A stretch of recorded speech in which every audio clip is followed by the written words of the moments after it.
Hi friends, welcome to Farhan's kitchen. ಇಂದು ನಾನು super easy ರುಚಿಕರವಾದ ಜೀರಾ ರೈಸ್ ಸಿಂಪಲ್ಲಾಗಿ ಮಾಡೋದನ್ನು 5 ನಿಮಿಷದಲ್ಲಿ ಮಾಡ್ಬೋದು. ಆ ರೆಸಿಪಿನ ಇವತ್ತು ಹೇಳ್ತಾ ಇದ್ದೀನಿ. ಬನ್ನಿ ಇವಾಗ ಮಾಡೋಣ.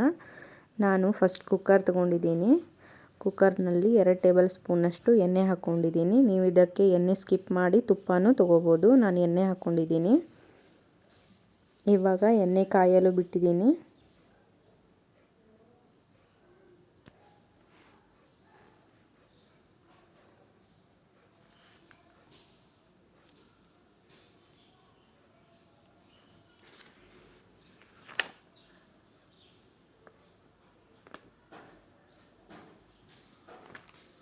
ನಾನು ಏನೂ ಮಸಾಲೆ ಯೂಸ್ ಮಾಡಲ್ದೇ ಸಿಂಪಲ್ ಆಗಿರೋ ಜೀರಾ ರೈಸ್ನ ಮಾಡ್ತಾಯಿದ್ದೀನಿ.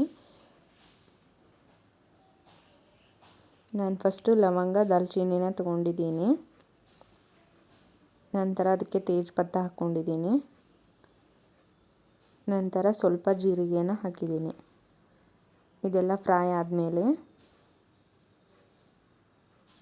ನಾನು ಇದಕ್ಕೆ ಸಣ್ಣದಾಗಿ ಕಟ್ ಮಾಡ್ಕೊಂಡಿರುವ ಶುಂಠಿ ಮತ್ತು ಬೆಳ್ಳುಳ್ಳಿನ ಈ ಥರ ಹಾಕ್ತಾಯಿದ್ದೀನಿ. ಅದನ್ನು ಸಮೇತ ಚೆನ್ನಾಗಿ ಫ್ರೈ ಮಾಡ್ಕೋಬೇಕು. ನಾನು 3 ಹಸಿಮೆಣಸಿನ್ಕಾಯಿ ತೊಗೊಂಡಿದ್ದೀನಿ. ನಿಮಗೆ ಯಾವ ಥರ ಸ್ಪೈಸಿ ಬೇಕಂದರೆ ಇನ್ನೂ ಹಾಕ್ಕೊಳ್ಳಿ. ನಾನು ಮೀಡಿಯಮ್ ಮಾತ್ರೆಯಲ್ಲಿ ತೊಗೊಂಡಿದ್ದೀನಿ. ಇದನ್ನೆಲ್ಲ ಚೆನ್ನಾಗಿ ಫ್ರೈ ಮಾಡ್ಕೋಬೇಕು.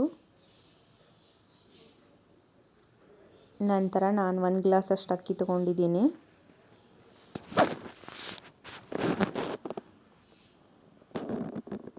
ಇದನ್ನು ಚೆನ್ನಾಗಿ ಮಿಕ್ಸ್ ಮಾಡ್ತಾ ಎಣ್ಣೆಯಲ್ಲಿ ಫ್ರೈ ಮಾಡ್ಕೋಬೇಕು.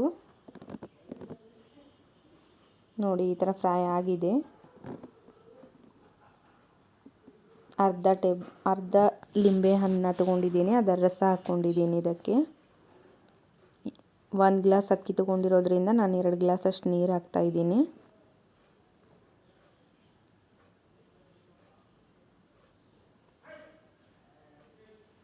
ನಂತರ ರುಚಿಗೆ ತಕ್ಕಷ್ಟು ಉಪ್ಪನ್ನ ಹಾಕ್ಕೊಳ್ಳಿ.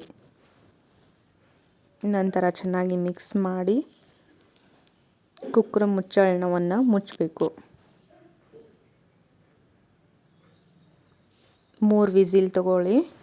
ನೋಡಿ, ಇವಾಗ ಜೀರಾ ರೈಸ್ ರೆಡಿಯಾಗಿದೆ. ನೋಡಿ, ಈ ಥರ ಬೆಂದು ಚೆನ್ನಾಗಿ ಬರುತ್ತೆ. ಈ ಥರ ನಾನಿವಾಗ ಸರ್ವಿಂಗ್ ಬೌಲ್ಗೆ ಸರ್ವ್ ಮಾಡ್ತಾ ಇದ್ದೀನಿ. ಮತ್ತೆ ಹೊಸ ರೆಸಿಪಿಯೊಂದಿಗೆ ನಿಮ್ಮೊಂದಿಗೆ ಭೇಟಿಯಾಗುತ್ತೇನೆ. Thank you.